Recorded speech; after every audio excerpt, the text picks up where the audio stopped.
Jerry, I hope I'm saying that right. No disrespect if I'm saying your name wrong. But Jerry is watching from Finland, a very cold Finland, as a matter of fact. And he's got a question about improvisation. It's a common question that I get all the time, but I don't mind answering it. You're only asking because you don't know. So, how do you practice improvisation? More specifically, how do you get the flow from one idea to the next to happen seamlessly? It's a good question. What kind of routines or methods do you use to own a new lick, fill, rudiment, or piece of drum solo? Thanks for your videos. I'll be spreading the word here in Finland. Shout out to Jerry and all my other Finland drummers out there. But yeah, let's get down to this. Here's the thing, man. I'll just give you the quick version of this. I mean, this is an entire lesson, but I'll give you the quick answer to this. So there's two key elements that you need to be able to improvise or play the drums in general, for that matter. One is theory and one is technique. All right? So one is mental and one is physical. So your theory is basically what you know. Everything that you know about playing the drums.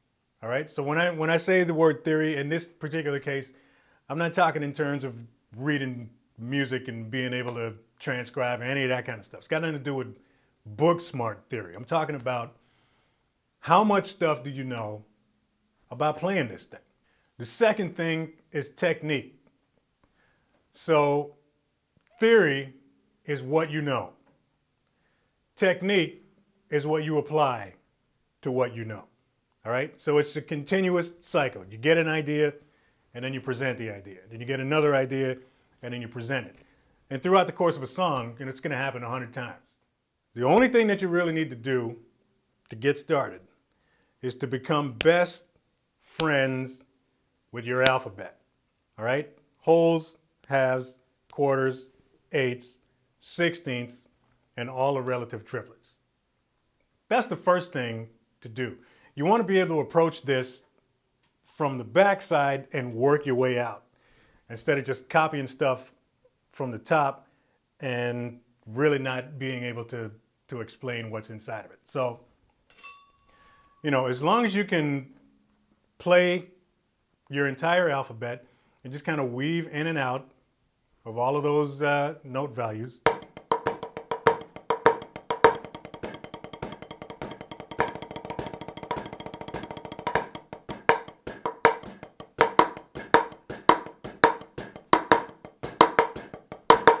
Eventually, you start to add your technique to it, accents, all that other kind of stuff. That's basically how it works. But it starts with being comfortable with your alphabet, making sure you know all of your note values and being able to play through them seamlessly. And that's easy enough to practice on a practice pad, you know what I mean? Like just go progressively up until you run through each one. So quarters, 2, 3, 4, quarter triplet, eighths, eighth note triplets, sixteenths, 16 note triplets,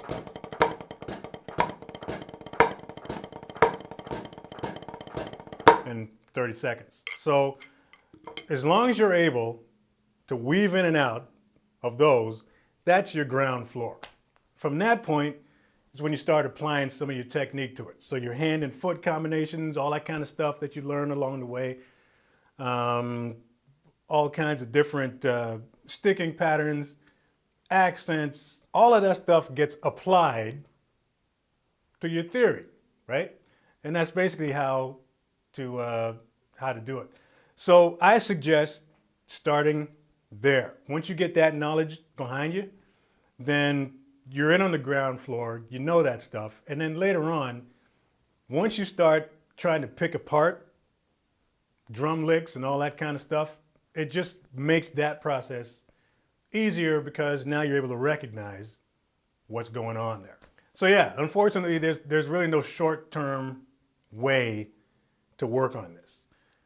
This is going to take some time, but you know, just enjoy the process. And in the meantime, just learn as much stuff as you can while you're playing. Get into different styles of music. I tell this to every single drummer I talk to on this subject. Get into as many different styles of music as you can. I can honestly say if I never got into jazz fusion back in the 80s, mid 80s, late 80s, early 90s, whatever, if I never touched that music, I guarantee I wouldn't know half the stuff that I know how to do right now. So yeah, man, you can have your own thing, but make sure you listen to everything, learn from everything, build up your vocabulary, and eventually you'll be speaking fluently on the kit with no issues, no hiccups, nothing. But make sure you start on the ground floor, get comfortable with your alphabet, you'll be good to go. Got a question from a fellow Canadian. Miguel is from Bradford, Ontario. And he's got a simple question about technique, mainly doubles. Another common question that I get, again, you're only asking because you don't know, so I don't mind answering. But yeah, he says, my question is very simple. It's about technique. I've been playing drums for almost 2 years. You're still a baby, man. You're still really young at this. That's okay. I think I'm pretty decent. Having said that, I'm constantly limited by my technique. I can barely play a proper double with my hands. The kick is actually coming together nicely. I don't know what playing a proper double feels like in the hand, so it's hard for me to understand how it's done. So yeah, so basically he just wants to know how to play a proper double or any kind of lick that involves playing a proper double. Now, the best way to approach this, there's basically two ways that you can practice playing doubles. There's the right way and there's the better way. And only one of these ways is going to allow you to develop a strong double stroke. So let me show you the difference between the two.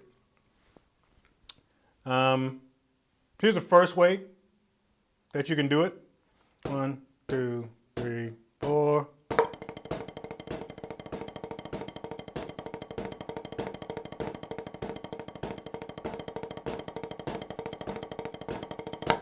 All right, that's one way. It's not bad. Here's the other way, and this is how I do it. 1, 2, 3, 4.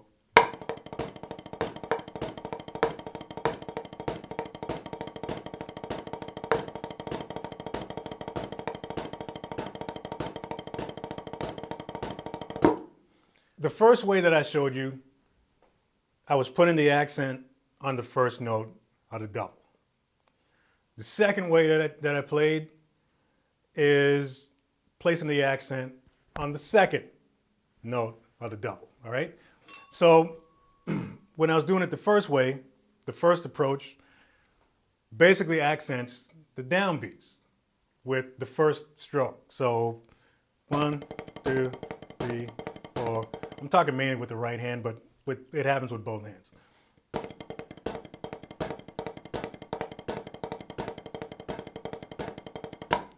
Like that, right? Which is, I mean, there's nothing wrong with that because when we're taught how to play a double, we're taught that it's a single stroke with one bounce, and that's exactly what it is.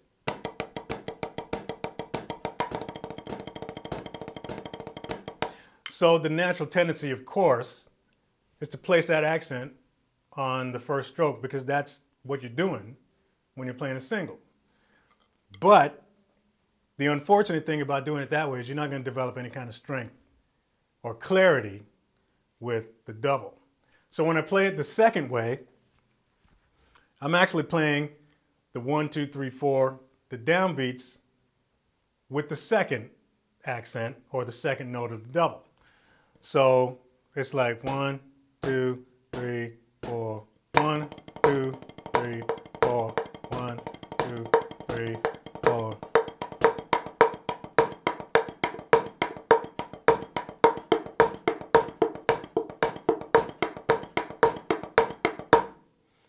All right, so I don't know if you heard the difference between the two, but in the first way, you're kind of digging into it.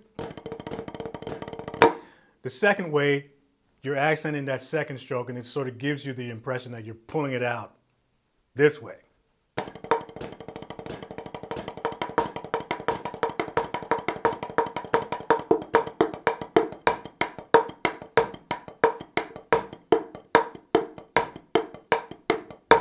So that's what you need to do. If you want to develop strong doubles, you have to accent the second note of the double.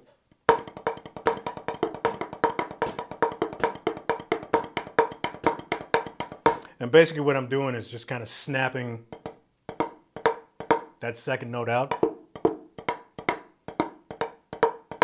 instead of like that. I'm doing it like this. And placing the accent on the second stroke is going to make all of your strokes sound even when you play it on the snare drum. Actually, a really good way to practice this when you're not actually on the practice pad is on your floor tom. Because when you play this on your floor tom and all your notes start to sound even, then you know you got to where you were trying to get. So yeah, man, that's the secret. Just accent the second note of the double.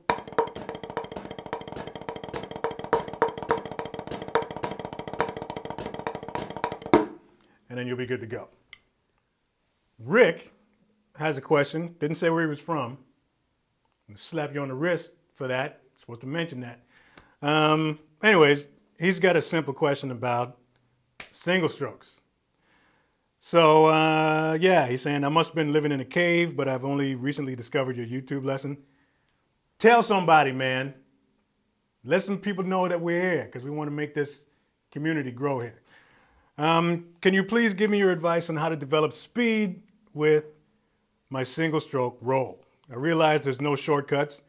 Good, because I was going to mention that. But I seem to be having trouble because my left hand strokes are too wristy, if you know what I mean. Keep up the great work.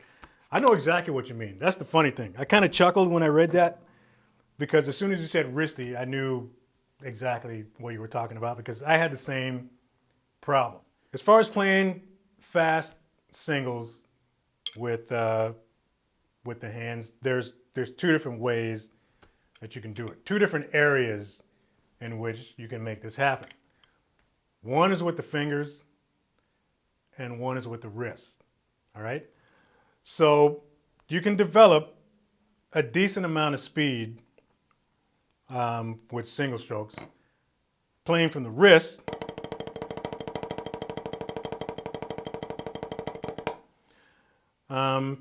You can get a little more speed when you play it from the fingers. All right, so you should always practice first playing from the wrist and then playing from the fingers. You can get a considerable amount of speed with your single strokes.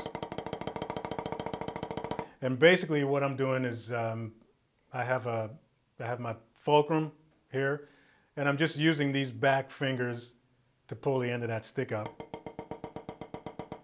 And this is just muscle memory. There's nothing super crazy about what's going on here. It's just muscle memory. All right, and same thing with the traditional grip. But yeah, it's just muscle memory, and the only way to develop any kind of speed is to start slow and gradually work your speed up. That's basically it. Like a lot of people just want to rush in to playing fast. I'm not saying you're one of them. I'm just saying, like, now that we're on the subject, a lot of young dudes just want to play fast. And the problem is that they're skipping the process. So, if you want to start improving your speed with the single strokes, again, first of all, just learn the proper technique and start slow. Because remember, when I was learning traditional grip, it was only like 4 or 5 years ago, and I started from scratch. I couldn't do anything with this hand. And it took some time, but eventually the muscles just kind of learned what to do, in the proper sequence. And then eventually, it's not a problem, right? So learn the proper technique first. If you're starting, or if you're a match grip player, practice playing singles from the fingers. So you just kind of lock your wrist up, use these back fingers here, and just do that. This is something that I used to do for a really long time.